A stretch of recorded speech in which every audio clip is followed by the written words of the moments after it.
দেবাদিদেব মহাদেব নিজের স্ত্রীকে কোথায় রেখেছে? হ্যাঁ, রঙ্গমহলে রেখেছে, সোনার মহলে রেখেছে, কোথায় আছে? কৈলাস। কৈলাস শিখরে রম্যে গৌরী পৃচ্ছতি শঙ্করম ব্রহ্মাণ্ড খিলনাস্পষ্টম সৃষ্টি সংহারকারক।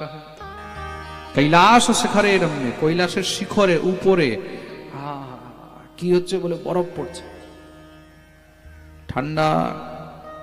গৌরী পৃচ্ছতি শঙ্করম, তার মধ্যেই গৌরী শঙ্কর ভগবান আনন্দে আছে। কেন? বলে আমার স্বামী এখানে আছে। স্বামী মানে কি?